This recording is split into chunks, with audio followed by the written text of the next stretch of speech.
Hello everyone, मैं सी विटावरी और इस पर्टिकुलर वीडियो में हम लोग कंपनी ऑडिट के अमेंडमेंट्स देखने वाले हैं।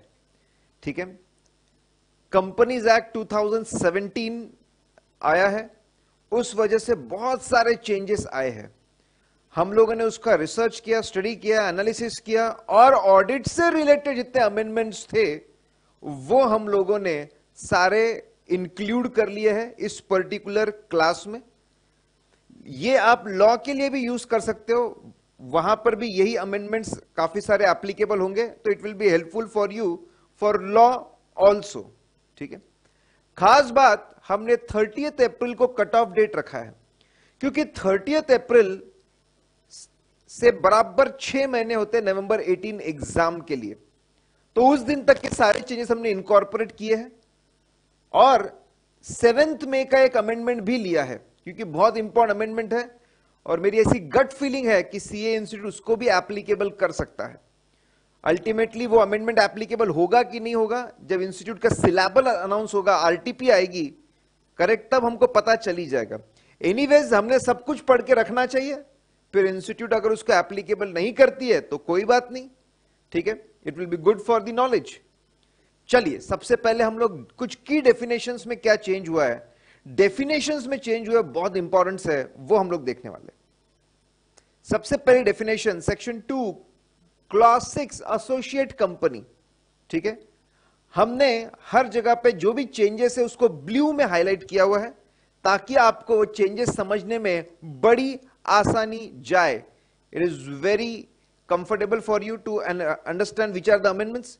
और हमने हर चीज को शॉर्ट में भी कवर किया, टेक्निकल लैंग्वेज भी कवर किया और उसको शॉर्ट में भी कवर किया। जैसे अब ये एसोसिएट कंपनी की डेफिनेशन है, this is definition of associate company, हमने इसको शॉर्ट में भी आगे कवर किया है, उसी से हम लोग देखते हैं। ठीक है, लिखा भी है इन शॉर्ट, लिखा गया इन शॉर्ट, ताकि आपको समझने में आसानी जाए। ओके, नाउ क्या है एसोसिएट कंपनी? किसी भी कंपनी को दूसरे कंपनी का एसोसिएट कंपनी बोला जाएगा अगर वो दूसरी कंपनी के पास, ठीक है, वो दूसरी कंपनी का सिग्निफिकेंट इन्फ्लुएंस हो इस कंपनी पे। ठीक है, any company will be called as associate company if another company is having significant influence on the company। ठीक है, अब significant influence मतलब क्या? ये पहले भी डिफाइंड था और अभी भी डिफाइंड है, लेकिन एक सबसे बड़ा चेंज आया है। सिग्निफिकेंट इन्फ्लुएंस में अगर आपको पता हो, सिग्निफिकेंट इन्फ्लुएंस कब होता है? when another company is having 20% or more। ठीक है, 20% और मोर। पहले वर्डिंग्स थी 20% और more of total paid up share capital. पहले वर्डिंग्स क्या थी? 20% और more of total paid up share capital. ठीक है, 20% और more of total paid up share capital. अब वर्डिंग्स बदल गई है, यही सबसे बड़ा चेंज है। नाउ द वर्डिंग इज 20% और मोर ऑफ वोटिंग पावर। इससे क्या फर्क पड़ा है?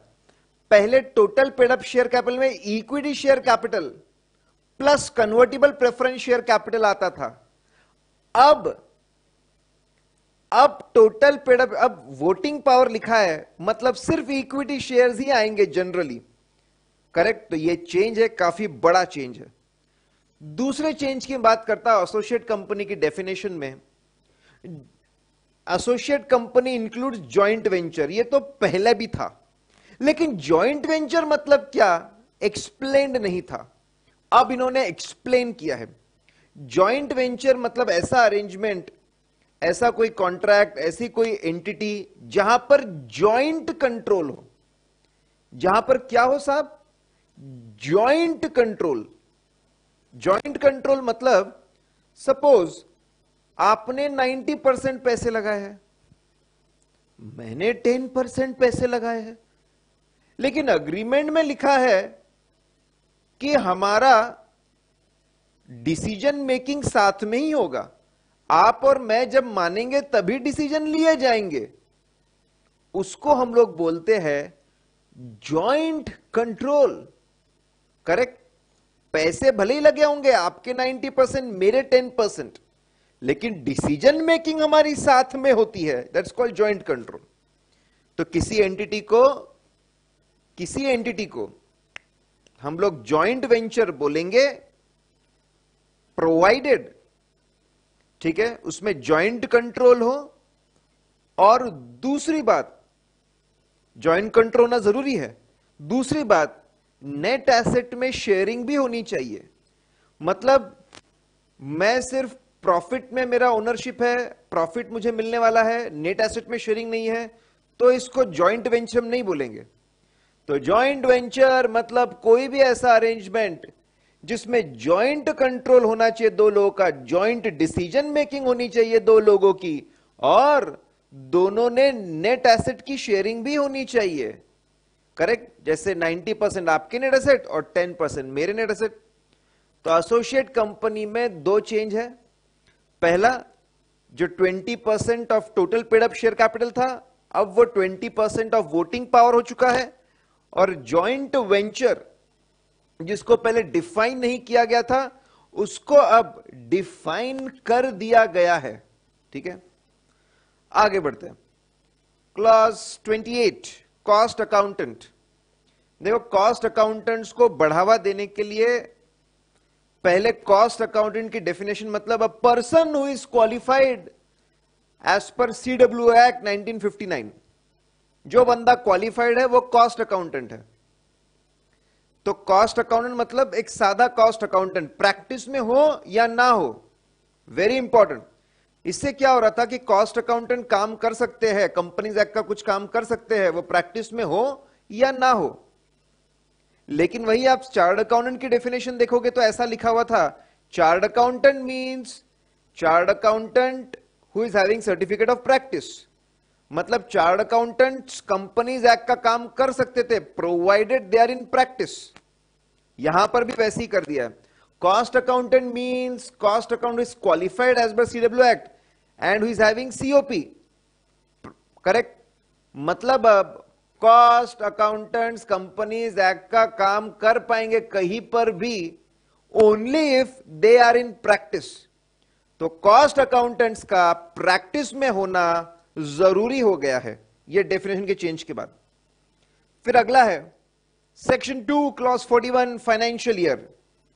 ठीक है, शॉर्ट में फाइनेंशियल हम जानते हैं 1 अप्रैल से 31 मार्च तक होना चाहिए। अगर डेट ऑफ इनकॉर्पोरेट जनवरी से मार्च में है तो मार्च में खत्म हो जाएगा तो छोटा सा रहेगा, इसलिए अगले मार्च तक होना चाहिए, जनरली अप्रैल टू मार्च। और अगर डेट ऑफ इनकॉर्पोरेशन जनवरी से मार्च में है तो डेट ऑफ इनकॉर्पोरेशन से अगले मार्च तक। और 2 साल आपको ट्रांजिशन पीरियड दिया जाएगा, 14, 15, 15, 16 जो खत्म हो चुका है, रिलेवेंस नहीं है उसका ज्यादा। लेकिन सबसे खास बात, ठीक है, पहले ऐसा था कि अगर आपकी होल्डिंग कंपनी, आपकी सब्सिडरी कंपनी इंडिया के बाहर इनकॉर्पोरेटेड है, इंडिया के बाहर वो इनकॉर्पोरेटेड है, और उनका फाइनेंशियल ईयर आपसे मैच नहीं होता, अप्रैल से मार्च वाला उनका फाइनेंशियल ईयर नहीं है, तो और फाइनेंशियल उनका अलग है, इस वजह से कंसोलिडेशन में तकलीफ जा रही है, ग्रुप के कंसोलिडेशन में। तो ट्रिब्यूनल के पास जाइए और बोलिए, साहब हमको कंसोलिडेशन में प्रॉब्लम हो रहा है, आप हमको दूसरा फाइनेंशियल ईयर अलाउ करें, जो हमारी फॉरेन होल्डिंग कंपनी या फॉरेन सब्सिडरीज है वो जो ईयर बोल रहे हैं वो भी हम फॉलो करना चाहते हैं। करेक्ट? अब लोगों ने इसमें क्या कवर नहीं था, चेंज क्या हुआ है, associates and joint venture. Associates और जॉइंट वेंचर वालों ने बोला हमारा भी तो कंसोलिडेशन होता है, हमारे बारे में भी तो सोच लो। एसोसिएट और जॉइंट वेंचर बाहर है तो उनको भी परमिशन मिलनी चाहिए अप्लाई करने का, तो वो चेंज है। पहले सिर्फ foreign holding companies and foreign subsidiary companies could apply for different financial year.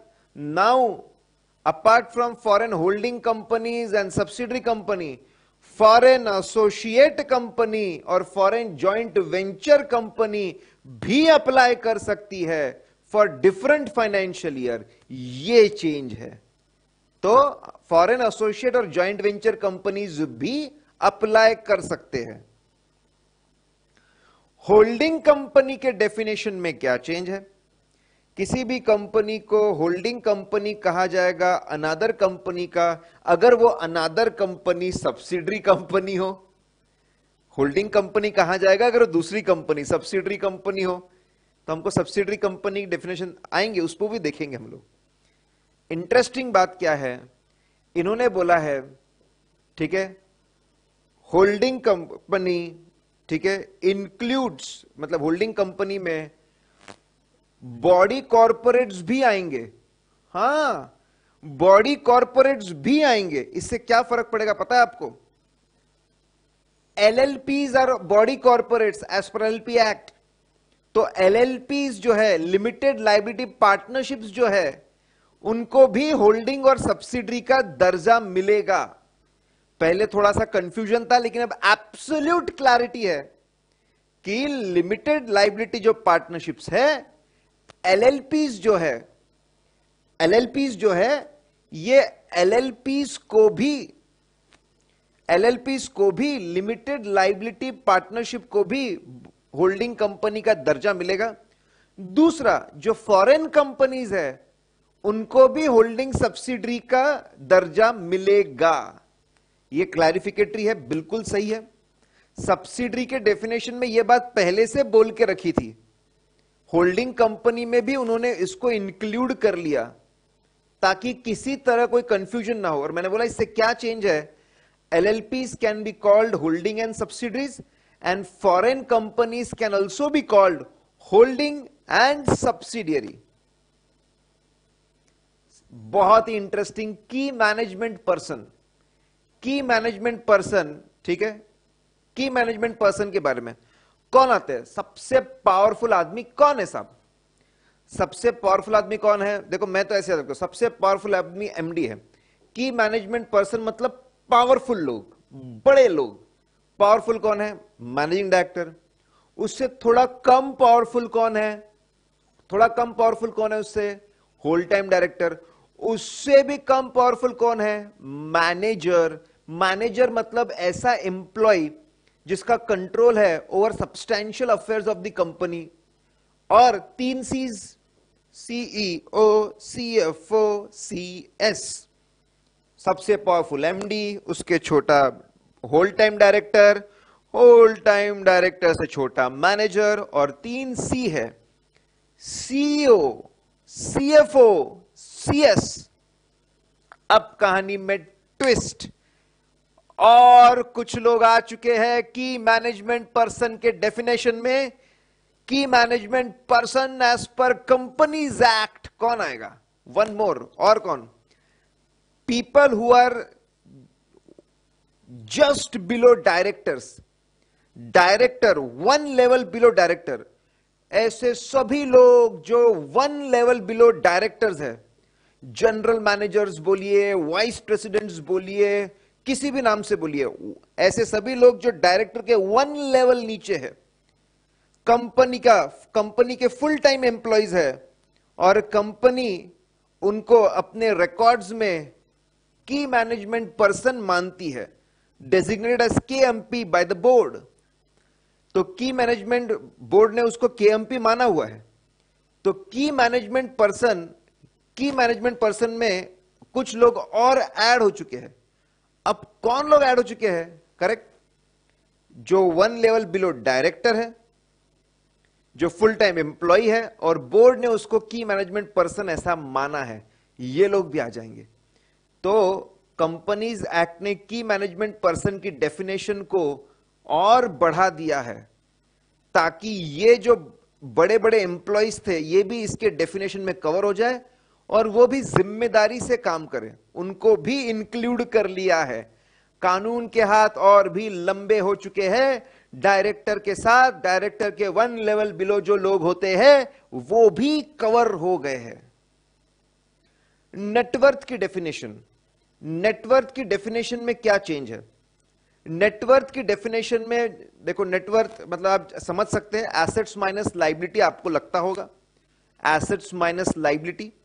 उसको निकालने का और एक तरीका है, आप share capital, paid up share capital लीजिए, सारे रिजर्व्स ले लीजिए, एक्यूमुलेटेड लॉसेस को कम कर दीजिए, करेक्ट, आपके जो रिजर्व्स रिवैल्यूएशन रिजर्व है उसको कम कर दीजिए, कैपिटल रिजर्व कम कर दीजिए, तो आपको नेटवर्थ भी मिल सकता है। दूसरे तरीके से देखो, अकाउंट्स में एसएफएम में पढ़ते ही हो, नेट एसेट निकालने के दो तरीके, एसेट साइड अप्रोच या लाइबिलिटी साइड अप्रोच। तो कंपनीज एक्ट में जो डेफिनेशन है नेटवर्थ की, वो लाइबिलिटी साइड अप्रोच से दी हुई है। उसमें एक खास बात, पहले उसमें लिखा था ऑल रिजर्व्स, तो रिजर्व्स में मतलब अंडरस्टूड था, सब कुछ आ जाता है। लेकिन अब उन्होंने क्लैरिफाई किया है debit and credit balance of PNL, ये क्लैरिफाई किया, ये चेंज है। तो नेटवर्थ की डेफिनेशन में कोई बड़ा चेंज नहीं है, क्लैरिफिकेटरी नेचर का चेंज है। पहले सिर्फ ऑल रिजर्व्स ये वर्ड यूज किया था, अब ऑल रिजर्व्स के साथ में पीएनएल का debit and credit balance, securities premium पहले भी था अभी भी है, ठीक है, लेकिन जो चेंज है debit and credit balance of PNL, ये चेंज आया है, ठीक है, बट ये क्लैरिफिकेटरी नेचर का है। ओके, रिलेटेड पार्टी की डेफिनेशन को एक्सपांड किया है, सेक्शन 2 क्लॉज 76 में एक्सपांड किया है। हमने उसका एक बेहतरीन डायग्राम बनाया है जिससे रिलेटेड पार्टी को याद रखना बहुत ही आसान हो जाएगा। और देखिए, लेट्स सी रिलेटेड पार्टी में कौन आता है, ठीक है, पहले सबसे पावरफुल लोग आएंगे। सबसे पावरफुल लोग क्या है? की मैनेजमेंट पर्सन आएंगे, ठीक है, की मैनेजमेंट पर्सन और उनके रिलेटिव्स। अभी हम देख क्या है पावरफुल लोग, MD, whole time director, manager, 3C और 1 लेवल बिलो डायरेक्टर वाले लोग।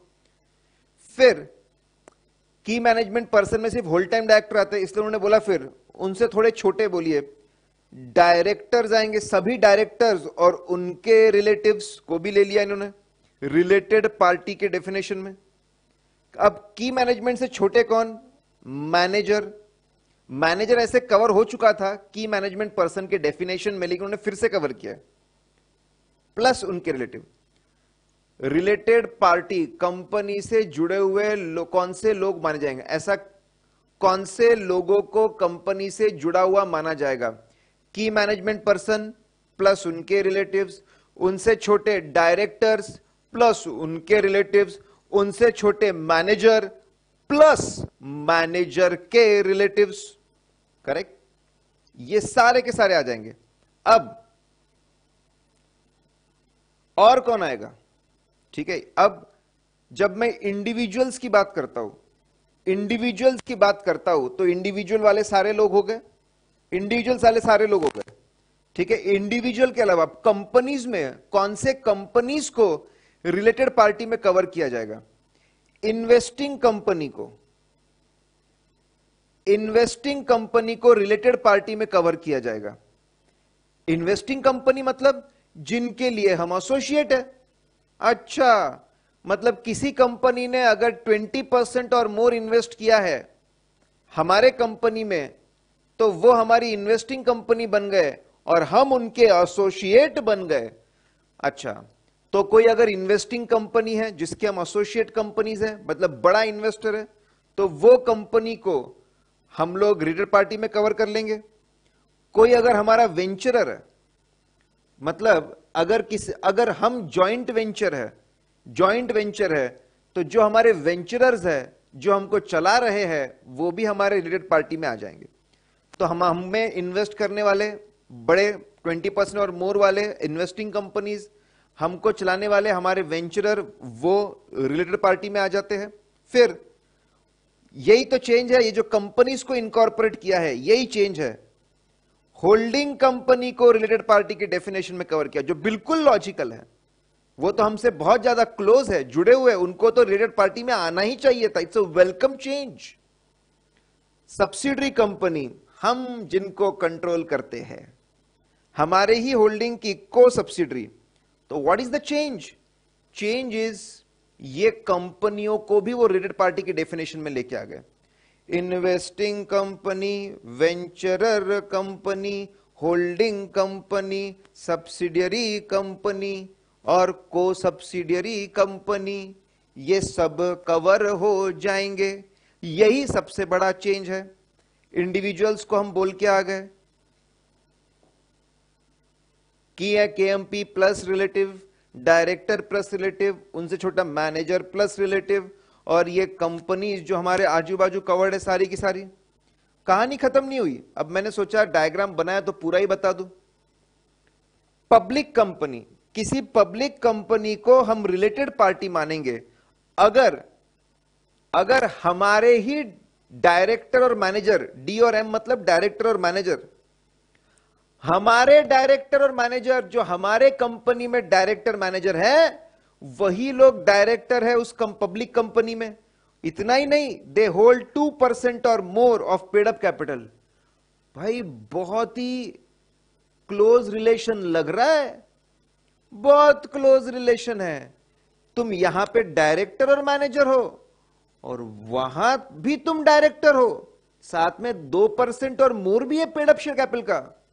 मतलब तुम इस कंपनी को भी चला रहे हो और उस कंपनी को भी चला रहे हो। तो ये दोनों कंपनीज आपस में क्या कहलाएगी? Related party. अगर पब्लिक कंपनी को भी हमारी लोग चला रहे हैं, रिलेटेड पार्टी। प्राइवेट कंपनी में हमारे डायरेक्टर या डायरेक्टर के रिलेटिव्स, हमारे मैनेजर या मैनेजर के रिलेटिव्स वहां डायरेक्टर बन के बैठे हैं या मेंबर बन के बैठे हैं, शेयर होल्डर बन के बैठे हैं, वापस हमारे ही लोग प्राइवेट कंपनी को चला रहे हैं, करेक्ट, उसको भी हम रिलेटेड पार्टी में। पब्लिक कंपनी की बात थी तो 2% शेयर कैपिटल जरूरी था रिलेटेड पार्टी बनने के लिए। प्राइवेट कंपनी में 2% की बात नहीं है, लेकिन ऐसा लिखा है रिलेटिव्स भी अगर बैठे हुए हैं, रिलेटिव्स बैठे डायरेक्टर के और मेंबर के जगह पे, तो भी रिलेटेड पार्टी हो जाएगा। तो पब्लिक कंपनी में शेयर होल्डिंग वाली रिक्वायरमेंट है जो प्राइवेट कंपनी में नहीं है। प्राइवेट कंपनी में रिलेटिव्स की वजह से भी रिलेटेड पार्टी बन सकते जो वहां ऊपर नहीं है। Any other body corporate, public company, private company, any other body corporate जैसे एलएलपी, कोई भी वापस रिलेटेड पार्टी में आ सकती है अगर वो ऐसी एंटिटी है जो हमारे बोर्ड से छोटे एमडी, एमडी से छोटे मैनेजर के एडवाइजरी पे अकस्टम टू एक्ट है। जो बोर्ड बोलेगा वो करेंगे, जो एमडी बोलेगा वो करेंगे, जो हमारा मैनेजर बोलेगा वो करेंगे। ठीक है, हमारे इस डेफिनेशन को फिर से, इस बात को वापस बता रहा हूं, ऐसे बॉडी कॉर्पोरेट्स, ऐसे बॉडी कॉर्पोरेट जिसका बोर्ड ऑफ डायरेक्टर, जिसका बोर्ड ऑफ डायरेक्टर या मैनेजिंग डायरेक्टर या मैनेजर हमारे डायरेक्टर या मैनेजर के इशारों पे चलता है।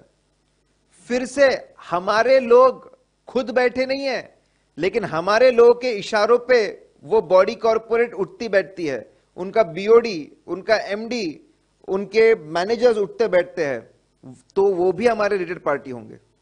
हम बैठे नहीं है लेकिन हमारे इशारों पे काम होता है अभी भी। या फिर उल्टा, अच्छा, पार्टनरशिप फर्म में हमारे डायरेक्टर, मैनेजर या उनके रिलेटिव्स अगर पार्टनर बन के बैठे हैं तो फिर वापस वो पार्टनरशिप फर्म हमारी रिलेटेड पार्टी हुई। एनी पर्सन, कोई भी ऐसा व्यक्ति जिसके इशारों पे हमारे डायरेक्टर और मैनेजर, अभी तक के क्या था, हमारे डायरेक्टर और मैनेजर के इशारे पे दूसरे चल रहे हैं, अब उल्टा किसी के इशारों पे हमारा डायरेक्टर और मैनेजर चल रहा है। ठीक है, नॉट इन प्रोफेशनल कैपेसिटी, मतलब क्या, मतलब एडवाइजर नहीं है, फिर भी उनके बोलने पे हम चल रहे हैं, तो वो भी हमारे रिलेटेड पार्टी में आएंगे।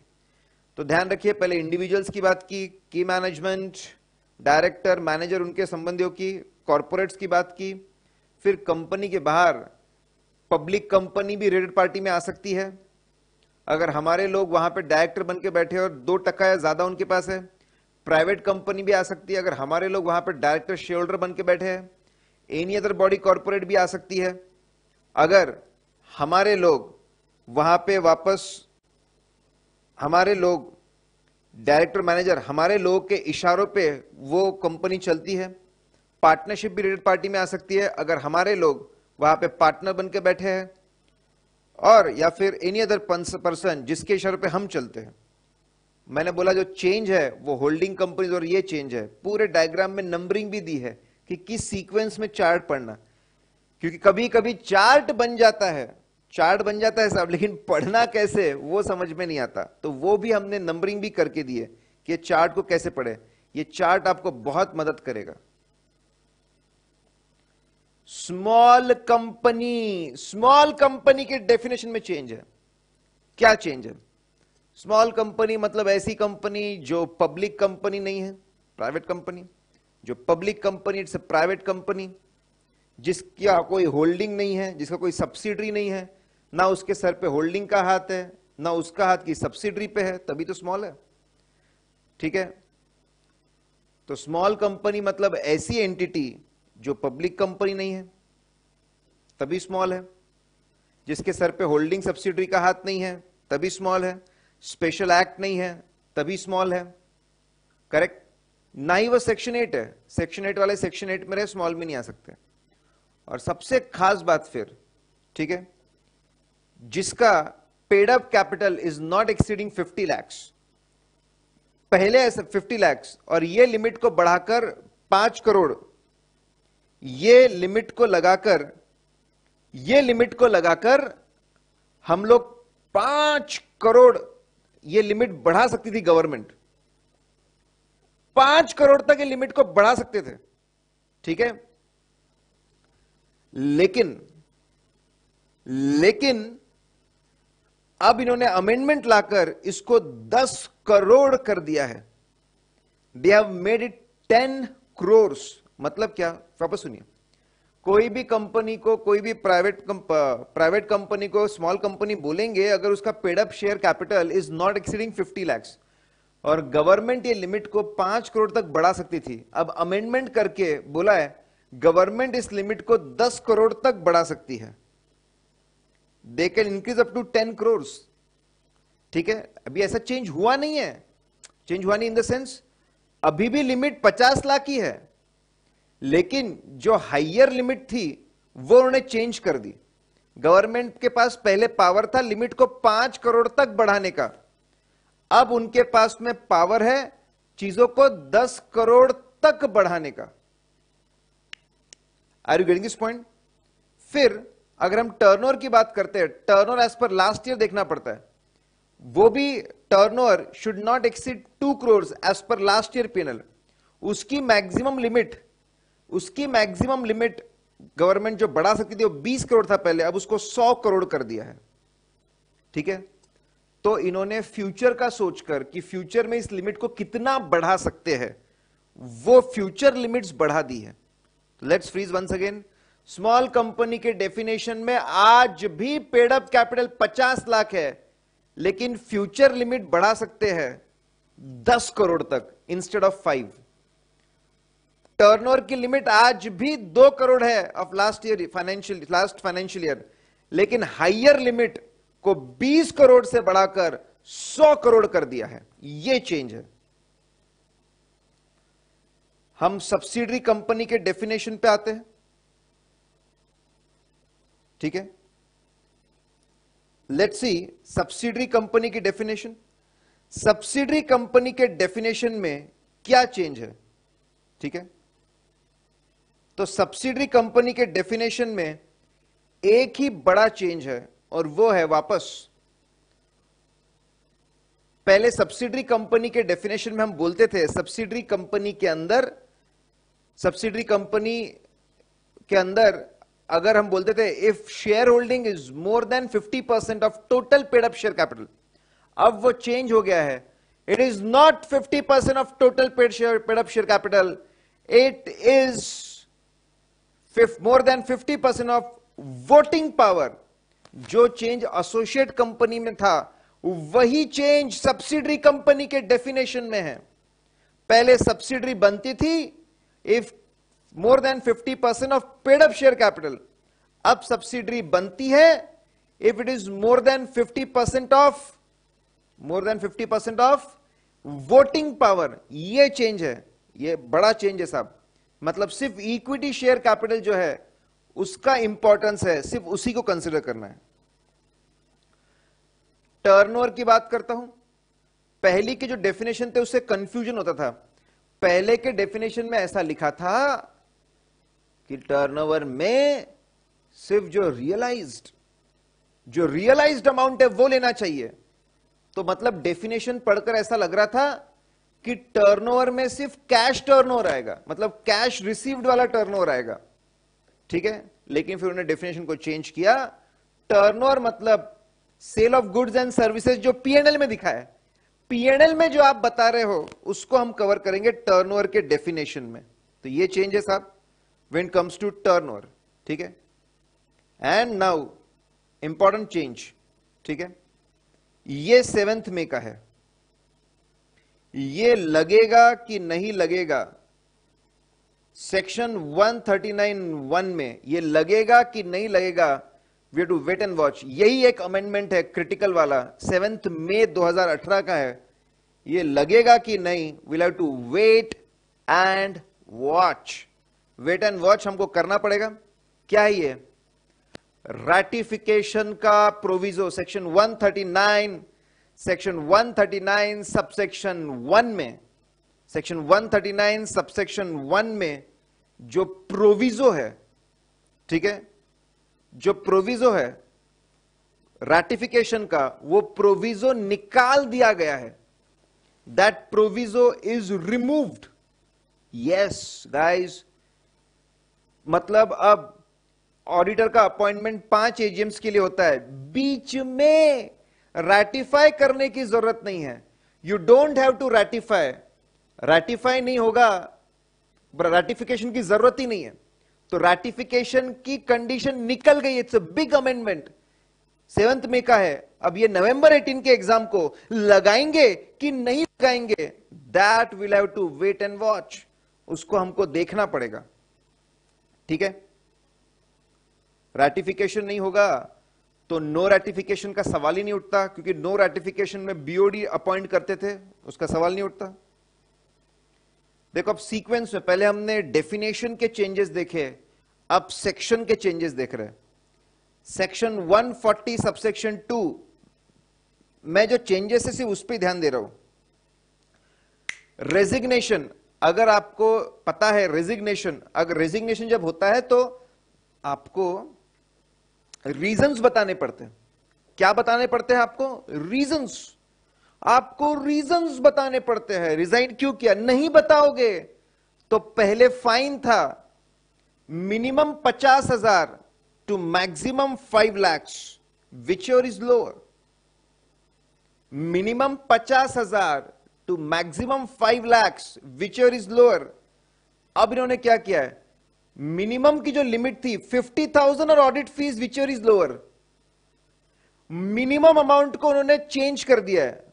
बोले यार ऑडिट फीस में मिले 20,000, तुम फाइन लगा रहे हो मिनिमम 50,000, ये ठीक नहीं लग रहा है। तो ध्यान रखना, रेजिग्नेशन पे अगर आप रीजन नहीं दोगे, if you will not give reason, अगर आप रीजन नहीं दोगे तो फाइन जो है 50,000 से 5 लाख की जगह हो गया है 50,000 audit fees which your is lower to 5 lakh rupees. Minimum limit, जो मिनिमम लिमिट है उसको उन्होंने चेंज कर दिया, 50,000 और audit fees which your is lower. It's a welcome change, बिल्कुल सही चेंज है, ठीक है। सेक्शन अब इसी के साथ यहीं पे डिस्कस किया जाता है। तो रिमूवल ऑफ ट्रिब्यूनल में सेक्शन 447 चेंज हो चुका है साहब। सेक्शन 447 चेंज हो गया है। सेक्शन 447, अगर कंपनीज एक्ट में कोई भी बंदा फ्रॉड करता है, अगर कंपनीज एक्ट में कोई भी बंदा फ्रॉड करता है, if anyone is doing fraud, कोई बंदा अगर फ्रॉड करता है तो, if anyone is doing fraud, तो क्या होगा? उसको पनिश किया जाता है सेक्शन 447 के अंदर। ठीक है, अब इन्होंने 447 में क्या किया है? 447 में एक लिमिट बना दी है, 10 lakhs और 1% of turnover which ever is lower. 10 lakhs और 1% of the turnover which ever is lower, एक लिमिट बना दी है। अगर लिमिट के ऊपर है तो ये बड़ा फ्रॉड है। 10 lakhs और 1% विच एवर इज लोअर, बड़ा फ्रॉड है। अगर बड़ा फ्रॉड है, सजा कितनी है? 6 महीने से 10 साल तक। और फाइन कितने रुपए का है? इंप्रिजनमेंट 6 महीने से 10 साल तक। उसमें भी अगर पब्लिक इंटरेस्ट है तो मिनिमम 6 महीने नहीं, मिनिमम 3 साल से 10 साल हो जाएगा। और अमाउंट कितना है? Amount, minimum amount of fraud जो उतना फाइन तो लगेगा, उससे 3 गुना भी आपको फाइन लग सकता है। अगर लिमिट एक्सीड करता है 10 lakhs और 1% विच इज लोअर की लिमिट एक्सीड करता है तो 6 महीने से 10 साल की सजा होगी। अगर पब्लिक इंटरेस्ट है, पब्लिक को फर्क पड़ रहा है, पब्लिक एट लार्ज को असर पड़ रहा है, तो 3 साल से 10 साल की इंप्रिजनमेंट होगी। और अगर हम फाइन की बात करते हैं, if we talk about fine, तो fine will be amount of fraud to 3 times the amount of fraud. Jail जाना पड़ेगा साहब। अगर, ठीक है, अगर ये लिमिट के नीचे है, नॉट एक्सीडिंग द लिमिट, और पब्लिक इंटरेस्ट भी नहीं है, एक तो लिमिट के भी नीचे है और पब्लिक इंटरेस्ट भी नहीं है, it is below limit and there is no public interest, तो इंप्रिजनमेंट की बात करते हैं तो मिनिमम कुछ नहीं है, नील है, मैक्सिमम अप टू 5 years। अच्छा, छोटा अमाउंट है, छोटा अमाउंट है, और छोटे अमाउंट, एक तो छोटा अमाउंट है, ठीक है, अमाउंट छोटा है, ऊपर से पब्लिक इंटरेस्ट भी नहीं है, तो मिनिमम नील ईयर से मैक्सिमम 5 years, मिनिमम नील ईयर से मैक्सिमम 5 years। ठीक है, आपका कम हो गया है, पहले 6 महीने से 10 साल था, अब नील से 5 साल, आधी कर दिए सजा। छोटा अमाउंट है यार, बच्चे की जान लोगे क्या? पहले जो, और जो अमाउंट की फाइन है, मिनिमम नील है, मैक्सिमम 20 lakhs तक।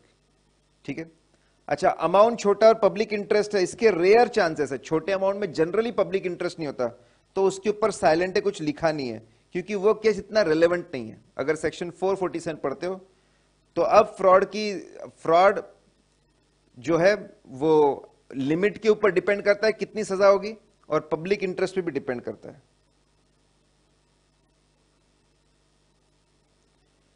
सेक्शन आगे अगर हम बात करते हैं, नेक्स्ट, ठीक है, next if we talk section 143 subsection 1, power of auditor. 1 का जो फर्स्ट हाफ है डील करता है पावर ऑफ ऑडिटर से, अगला पार्ट डील करता है इंक्वायरी ऑफ ऑडिटर। तो जो पहला आधा पार्ट है, जो पहला आधा पार्ट है, ठीक है, वो जो आधा पार्ट है वहां पे पावर्स दिए हुए, पावर में एक नया अमेंडमेंट है। ये क्या अमेंडमेंट है? We have power to access books of accounts and vouchers of the company. Yes, no, we have power to access books of accounts and vouchers of the company. Yes, no, हाँ भाई है। Now we have power to access, अब हमारे पास में power है। Now we have power to access, हमारे पास में पावर टू एक्सेस है books and vouchers of subsidiary. हम सब्सिडरी के बुक्स भी देख सकते हैं, एसोसिएट इंक्लूडिंग जेवी के बुक्स भी देख सकते हैं। यस, ऑडिटर सब्सिडरी के बुक्स भी देख सकता है, ऑडिटर एसोसिएट के बुक्स देख सकता है, जॉइंट वेंचर के बुक्स देख सकता है। ज्यादा खुश मत होइए, only those books and vouchers which are related to consolidation, जो कंसोलिडेशन से संबंधित हो, जिनकी जरूरत कंसोलिडेशन के लिए हो। लेकिन ये बहुत नई बात है, ऑडिटर एक कंपनी के हो और आपका राइट दूसरे कंपनी पे भी जा रहा है, it is going on the other company also. ये मुझे लगता है बड़ी बात है, बट ओनली वही डॉक्यूमेंट्स एंड वाउचर्स जो कंसोलिडेशन में जिनका काम आता हो। फिर अगर आपको याद है, अगर डायरेक्टर डिस्क्वालीफाई होता है, अगर कौन डिस्क्वालीफाई होता है? डायरेक्टर डिस्क्वालीफाई होता है सेक्शन 164 सबसेक्शन 2 में।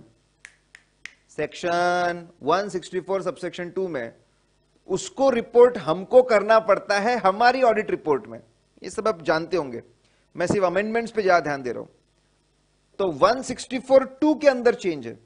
164(2) में बंदा डिस्क्वालीफाई होता है डायरेक्टर, अगर उसके रहते हुए लगातार 3 साल तक एनुअल रिटर्न या फाइनेंशियल स्टेटमेंट सबमिट नहीं हुए, या फिर उसका वो ऑडिटर था, उसके वो डायरेक्टर था, उसके रहते हुए 1 साल 1 ईयर और मोर डिबेंचर का पेमेंट नहीं हो रहा, डिपॉजिट का पेमेंट नहीं हो रहा, डिविडेंड का पेमेंट नहीं हो रहा, इंटरेस्ट का पेमेंट नहीं हो रहा, तो बंदा तेरे रहते हुए इतने गलत काम हुए, जा तू डिस्क्वालीफाइड है। अमेंडमेंट क्या है? 164(2) का अमेंडमेंट लगता है after 6 months from the appointment. Appointment के बाद इमीडिएटली ये डिस्क्वालिफिकेशन नहीं लगेगा, इमीडिएटली डिस्क्वालिफिकेशन नहीं लगेगा। 6 महीने का टाइम है, या तो ये सारे डिफॉल्ट क्लियर करवा दे या साइन कर दे। 6 महीने, नहीं तो तू बंदा बेटा डिस्क्वालीफाई हो जाएगा, और else you will get disqualified. तो नए डायरेक्टर्स को प्रोटेक्शन दिया गया है। 164(2) का डिस्क्वालिफिकेशन लगेगा only after 6 months from the date of appointment in case of directors. ठीक है, यह भी अच्छा चेंज था। रेजिग्नेशन की हम बात करते, वो हम देख चुके हैं। ओके, नाउ कारो आपको पता है सेक्शन 143 सबसेक्शन 11, ये सिर्फ एक क्लैरिफिकेटरी नेचर का चेंज है, वो मैं आपको बता रहा हूं, क्लैरिफिकेटरी नेचर का है। ठीक है, क्या चेंज है क्लैरिफिकेटरी नेचर का? What is this clarificatory nature change? मतलब कारो ऑर्डर इशू करने के पहले लॉ में ऐसा लिखा था एनएफआरए। अब एनएफआरए को आपने कंसल्ट करना, एनएफआरए नहीं था तो एक कमिटी बनती थी जिसमें जॉइंट सेक्रेटरी चेयरमैन होते थे, एक बंदा सीए इंस्टीट्यूट क्योंकि सीए को लगाना है, एक बंदा इंडस्ट्रियल एसोसिएशन क्योंकि कंपनीज की इंफॉर्मेशन है, एक बंदा सीएजी, एक बंदा नाकास, ऐसे 5 लोगों की कमिटी बनती थी।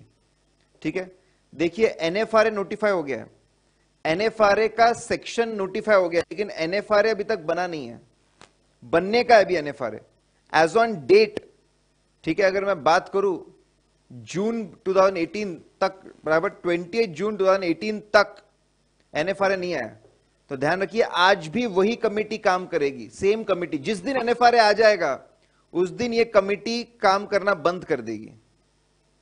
ठीक है, नाउ सेक्शन 147 पेनाल्टीज, सेक्शन 147 के अंदर पेनाल्टीज आती है, तो पेनाल्टीज में चेंज है। पेनाल्टी 2 लोगों की है। ठीक है, अगर मैं बात करता हूं तो पेनाल्टी 2 लोगों की है, एक आपकी पेनाल्टी है कंपनी की और दूसरी आपकी पेनाल्टी है ऑडिटर की। कंपनी के पेनाल्टी में कोई चेंज नहीं आया, वाह बेटा, कंपनी के पेनाल्टी में कोई चेंज नहीं आया, लेकिन किसकी पेनाल्टी में चेंज आया है? ऑडिटर की, और अच्छा चेंज है। ठीक है, मैक्सिमम लिमिट्स को काबू में लाया है। मैक्सिमम जो ऑडिटर अगर गलती करता है, ठीक है, 4 सेक्शन में 139 3 छोड़ दीजिए, 140 41 42 छोड़ दीजिए, 143 144 145 139 3 छोड़ दो, 3 पकड़ लो। 4 अगर सेक्शंस में गलती करता है, मैं डिटेल में जा रहा हूं, तो पहले फाइन हुआ करता था मिनिमम 25 से 5, अब भी फाइन है 25 से 5, लेकिन जो हायर लिमिट है 5 lakhs और 4 times of audit fees which ever is lower. जो मैक्सिमम लिमिट थी वो मैक्सिमम लिमिट को, ठीक है, 5 lakhs और 4 times of the audit fees whichever is lower करके मैक्सिमम लिमिट को कंट्रोल में लाया। और अगर नोइंगली जानबूझकर फ्रॉड्यूलेंटली काम किया है, तो पहले था 1 लाख से 25 लाख, अब 1 लाख से 25 लाख है, लेकिन मैक्सिमम लिमिट इज 25 lakhs और 8 times of audit fees whichever is lower. तो ऊपर जो मैक्सिमम लिमिट थी 5 lakhs और 4 times audit fee whichever is lower किया, नीचे अगर फ्रॉड की वजह से है तो 25 lakhs और 8 times audit fees whichever is lower, ये चेंज हुआ है। दूसरा देखो भैया, अगर फ्रॉड किया आपने, जानबूझ के नोइंगली किया है, बहुत बैंड बजने वाली है। एक तो फाइन बढ़ जाता है, 1 साल की सजा हो जाती है, पैसे रिफंड करने पड़ेंगे अगर ट्रू हो गया तो और जो भी लॉसेस हुए हैं वो आपको पे करने पड़ेंगे। पहला ऐसा था कंपनी के और अथॉरिटीज के लॉसेस आपको पे करने पड़ेंगे, अब कंपनी को अगर आपके रिपोर्ट की वजह से लॉस हुआ है, अथॉरिटीज को लॉस हुआ, ये तो थे ही, अब 2 लोग और जुड़ गए, शेयर होल्डर्स को और क्रेडिटर्स को आपकी रिपोर्ट की वजह से अगर नुकसान हुआ है तो वो भी आपको पे करने पड़ेंगे। बहुत ही बड़ा चेंज है, हाहाकार मच गया है, इसलिए लोग ऑडिट छोड़ के जा रहे हैं, रिजाइन कर रहे हैं लोग। एक यहां पे कोई चेंज नहीं, लेकिन बता दूं आपको, पता है अगर फाइन आता है तो fine is joint and several, सभी पार्टनर्स फर्म को मिलकर पे करना पड़ेगा अगर उसने पे नहीं किया तो।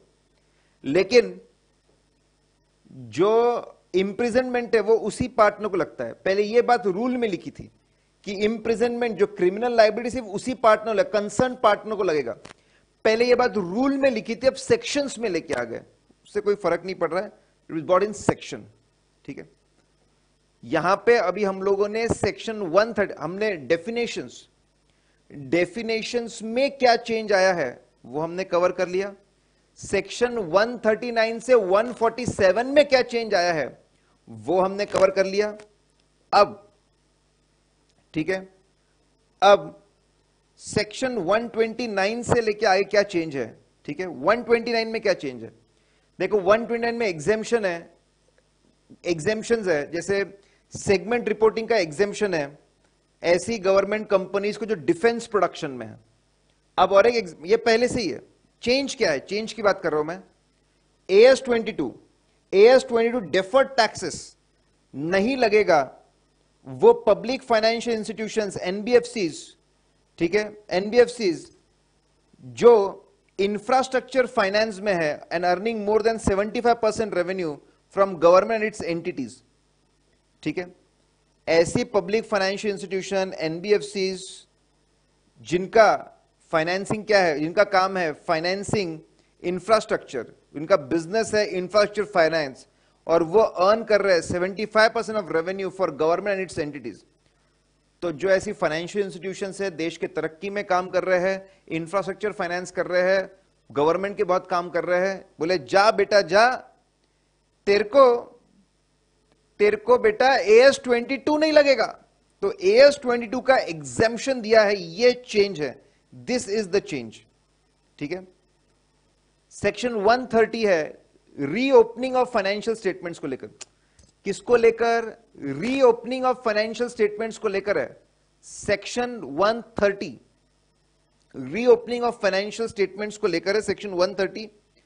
उसमें अगर आपको याद है, एप्लीकेशन कौन दे सकता? सबसे बड़ा सेंट्रल गवर्नमेंट, उससे छोटा इनकम टैक्स अथॉरिटी, उससे छोटा सेबी, उससे छोटा एनी अदर अथॉरिटी और एनी अदर कंसर्न पर्सन। 5 लोग, सेंट्रल गवर्नमेंट, छोटा इनकम टैक्स, उससे छोटा सेबी, सेबी से छोटा any other authority, any other concern person. 5 लोग अप्लाई कर सकते थे। फिर ट्रिब्यूनल को कंपलसरी था राय लेना, उनकी बातें सुनना और फिर डिसीजन पास करना।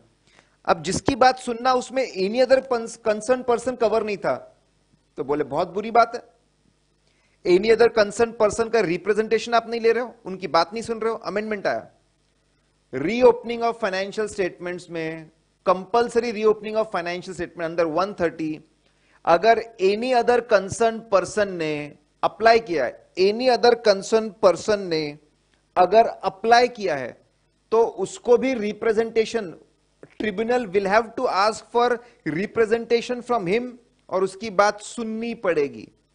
और दूसरा सबसे बड़ा चेंज है, books of accounts can be opened only for past 8 years. कुछ लोग अपने मन से पहले इसको लगा रहे थे, ठीक है, लेकिन अब अमेंडमेंट आया है और बोला है कि बुक्स ऑफ अकाउंट सिर्फ पिछले 8 साल के ओपन कर सकते हैं। अमेंडमेंट आके लिखा गया, अब ये सही है कि पिछले 8 साल के हम ओपन कर सकते हैं। और दूसरी बात, if books are maintain for longer time period, if books are maintain for longer time period, government ने बोला है 8 साल से भी आप ज्यादा इसको मेंटेन करो तो फिर पिछले ज्यादा सालों का भी रिवीजन हो सकता है। ऐसे कितने साल का होगा? 8 साल का ही होगा, ठीक है। और अगर गवर्नमेंट ने बोला था सेक्शन 128 में maintain books for longer number of years, तो लॉन्गर नंबर ऑफ ईयर्स का भी रिवीजन हो सकता है, ठीक है। This was a change in section 130। इस पार्ट में हम इतना ही देख रहे हैं।